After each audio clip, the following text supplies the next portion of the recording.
Japanese automakers are under threat and they're losing ground to Chinese automaker BYD. We have a ton of automotive news to talk about today, especially in regards to electrification. We're going to talk about Toyota and their gigacasting, what the status is there, briefly talk about Toyota solid-state batteries, and then we'll get back to Honda CEOs discussing how the dominoes need to fall for Honda EVs to have a bigger role in their sales volume.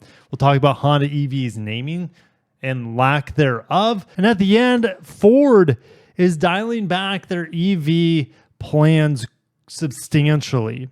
All right, so make sure you watch to the end to catch that news update. If you're new to the channel, my name's Kirk. I talk about auto industry news.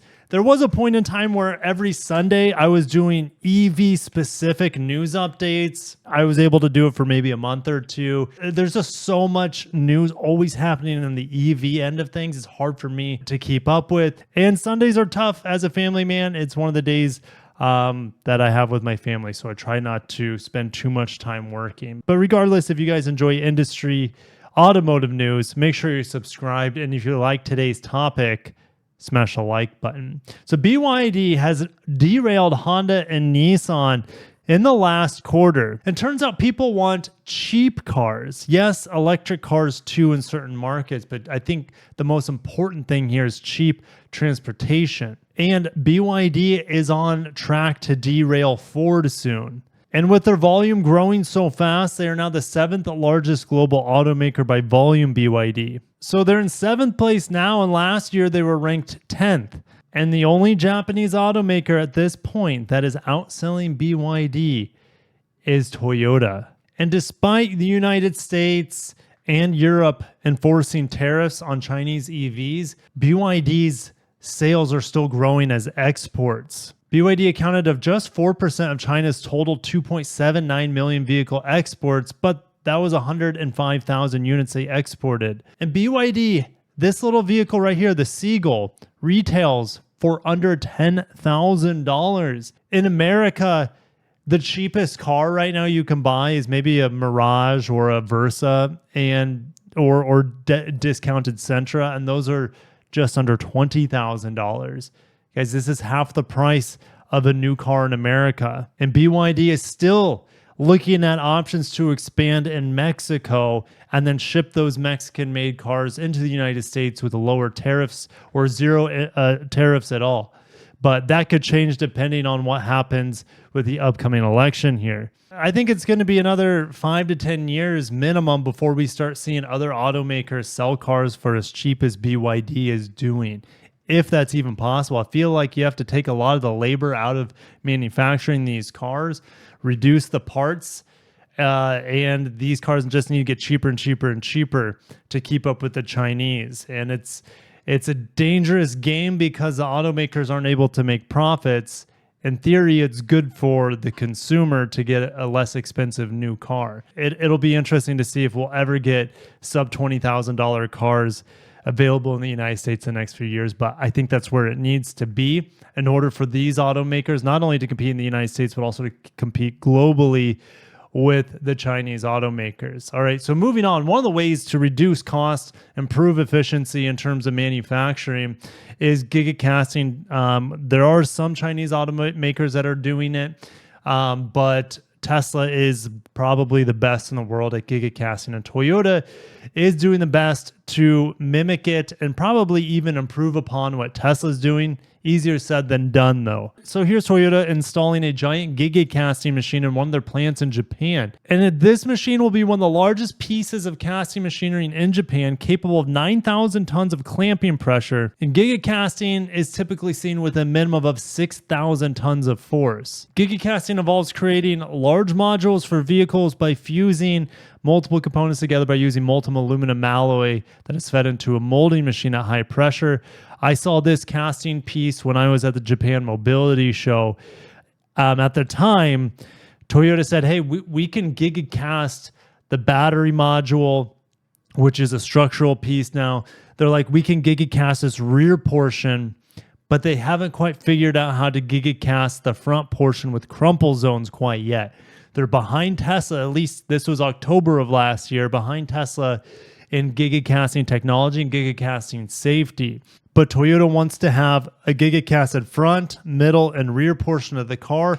And at the time when I spoke to their BEV gigacasting whiz at the Japan Mobility Show, they said they didn't know how they were going to combine the three individually gigacasted pieces, if they were going to bolt them together or weld them together. By molding several components together in a single step, an EV maker can reduce the vehicle's mass and improve production efficiency, as well as reduce costs. And the more pressure available, the bigger the pieces the machine can make. And this machine from Ube Machinery measures about 10 meters wide, or about 30 feet wide, about 60 feet long, and around 23, 22 feet high, covering the area of about the size of a tennis court. So you have a tennis court machine that's 2 stories high, essentially. They're reducing 86 parts and 33 processes to one single piece and one single process. And we'll start seeing this in the LFZC, which is the software-defined vehicle that'll have Arene software, as well as the RAV4. Don't forget, the Arene will be able to be put into hybrids, plug-in hybrids, things like that. Is not just EVs. But anyways, the LFZC will be launched in 2026 as a Lexus. Now, this gigacasting machine is expected to be used to prototype EV components and not for mass production. So this is their testing machine for making different pieces to see what sizes is going to be best, what design is going to be best.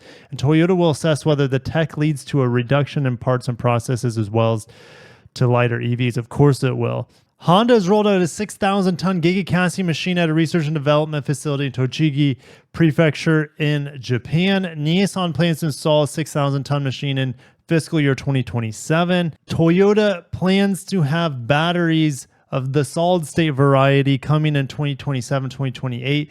AJOT had an interview with a Toyota battery spokesperson. They're still hoping for over 900 miles of range, but that is on the WLTP cycle. If you're able to get that sort of range in America on the EPA cycle, it would be about 750 miles of EPA range, which to me, I still find it hard to believe that Toyota will have solid-state batteries by 2027 or 2028. When in 2026, they'll be reaching 621 miles on a next generation performance battery made with Panasonic. That's supposed to have 500 miles of EPA range, that battery. And in just a year or two later, you're telling me they're going to have a 750 mile range battery? I find that very difficult to believe. I think this could come still in a decade from now, so mid 2030s. We might see solid-state batteries in flagship vehicles by the end of this decade, but it's not going to be in like a Corolla EV. These batteries at first are going to be so expensive as they find ways to mass produce them. And that's the problem with Toyota right now and their solid-state batteries. They have figured out how to make them at least stable and have a long life to them. They're able to take lots of charging cycles. The problem is they haven't figured out how to mass produce them compared to liquid electrolyte batteries. So the jury's still out. I'll believe it when I see it, when it's available. Now, it would be cool if they have it in hybrids as well. Toyota has talked about solid-state batteries being in hybrid models potentially before we see them in fully battery electric models. My guess would be is that they can use solid-state batteries in many, many, many more vehicles as a hybrid, right? You need 1/100th of the battery capacity compared to a BEV. If you guys missed my last video on the Camry LE hybrid, that has, of course, lithium-ion battery, but if they have a solid-state lithium-ion battery, would you be able to get 70 miles a gallon, 80 miles a gallon in a conventional hybrid? It would be interesting to see what solid state would be able to do on a hybrid and on a plug-in hybrid, not just an EV. All right, we're going to switch gears to Honda here. Honda's president and CEO here in America, Kazuhiro Takizawa, and Honda's global executive vice president, Shinji Aoyama, explained that while EV adoption is steadily increasing, the downturn of the EV market is tied to weak EV infrastructure. And regardless of how many corporate or government incentives EVs get, customers won't switch if the ecosystem isn't there. They go on to say you can't force a customer to change their mind, really, and to some degrees, you have to incentivize them. But we just can't force the people living in, say, the Midwest with no charging stations. Even with incentives, they will not change from ICE to BEV, and they believe it will be very difficult to force people to go for it. We need to prepare the ecosystem gradually and let them migrate little by little. They're saying that the EV charging network, it is growing, but it is not rapid. It's very gradual, but steadily increasing. And Honda says BEVs are the most effective way to reach carbon neutrality. They want to be carbon neutral as a company by 2050, but their automobiles by 2040 will be fully BEV. And even their motorbikes, to my understanding, will be fully BEV or hydrogen fuel cell by 2040. Here's the thing. They would need something like solid state batteries in order to have mass adoption. Why do I say that? Well, it doesn't have to be a solid state battery, but we need to have a battery that is safer, right? If we look at what's going on in South Korea right now, there's a big Mercedes-Benz battery fire in underground parking infrastructure, and it was not easy to put out. And look at the damage. It damaged over 100 cars, if I remember right, from a single fire. Yeah, 140 cars, and some residents above there had to move to shelters. Gosh, I can't imagine all that heat, fumes, toxic gas going above into the adjacent apartments. It sounds like a nightmare situation with a battery or any car going ablaze in any infrastructure. But yes, that's scary. In South Korea, they're having difficulty. They need to make sure that these batteries are safe. They're going to be going through more certification tests, it seems like, to ensure safety. But if Honda and these other manufacturers, the Koreans are working on them too, but if Honda, Toyota can have solid-state batteries, I really do expect EVs to take off quickly. Because with solid-state batteries, EVs can charge in 5 to 10 minutes very quickly and not have a risk of blowing up, right? They're much, much safer. But the infrastructure is a big part of it. But I would say it has to go hand in hand with overall cost of the vehicle, overall charging speed, overall range as well, and having better battery technology and cold weather is going to help too. So there's just more hurdles than just ecosystem. That's all that Honda seems to be talking about here, is that the ecosystem needs to improve before mass adoption. I believe that's a big domino, but it's not the only domino that needs to fall for EVs to really take off here in North America. Other markets are very, very different. Now, this is an interesting column over at Automotive News. Honda doesn't know what to call their EVs that are coming up. So Acura showed the performance EV concept. It is coming by the end of 2025. So we're about a year out from this vehicle starting production. I will be seeing it in the first week of September, which is about a week and a half from now. So stay tuned for more Honda EV news updates. I have some big announcements coming for you guys on the channel in the near future. But I will be showing you the Acura performance EV concept in person with a personal walk around with that. And I'll give you guys my impressions. But they don't have a name for it. They've already used the Prologue. They're already going to be using the Prelude. Now, for Acura, if they're going to use old school Honda nameplates for the Honda lineup, why can't they use the Legend again?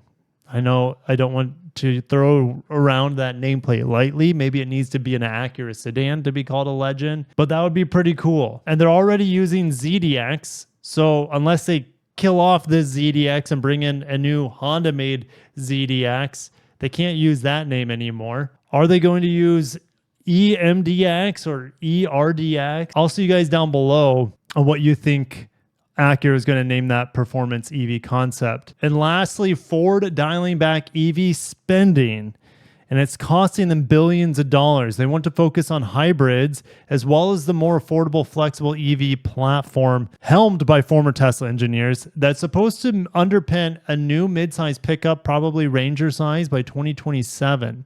Last year, Ford said they want to have second generation F-150 EVs coming out. They wanted a fully electric 3-row crossover. They want to be profitable while doing it. They're losing anywhere from 50 to 100K on every single EV that they sell right now. 2/3 of the jobs in a Detroit plant that are building the F-150 Lightning have been cut. The 3-row crossover is killed now, or at least postponed for a very long time. And the next wave of EVs for Ford won't reach dealerships for 3 more years.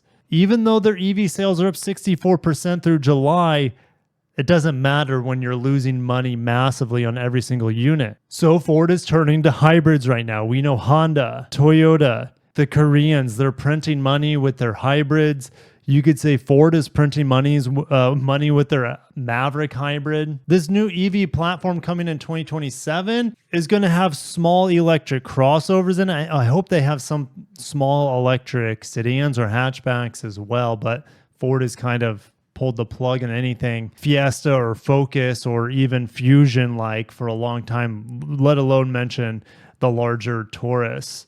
Ford's EVs will focus on work and adventure and somewhere be priced between $40,000 and $30,000. Ford is smart right now. Everyone's having difficulties with affordability and making sure that their cars can be bought by consumers right now with high interest rates, high MSRPs, as well as low affordability and high inflation. It's really tough for the consumer, which means it's going to be tough for these companies to make money unless they have profitable, lower priced cars. Is $30,000 still too expensive? Time will tell. The market's always changing. Now, they're saying that the battery will be integrated into the vehicle's chassis. I mean, it has to be at this point. Tesla has pioneered it, and it is one of the cheapest and most structurally safe ways to build an EV at this point. Besides the full-size electric next-gen Lightning coming in 2027, we'll have an electric commercial van, the e-Transit, coming in 2026. But I could make a video on just Ford and their hybrids and EVs. Stay tuned for more industry auto news. And do you think BYD will have a chance to survive here in the United States? I think if Canada keeps them in or out, time will tell, but Mexico surely will let them in and start building vehicles there, and they could destroy the Mexican market against the Japanese automakers and even the domestic automakers that have tons of plants in Mexico. Every single automaker that sells cars in the United States pretty much has at least one plant in Mexico. So if BYD gets in there, sells dirt cheap cars, I mean, sounds like a winning formula to me, but time will tell. Thank you guys for watching. I got to shut it down. This is a long one today. If you made it this far, I appreciate you. Hit the like button. I'll catch you in the next one. Peace.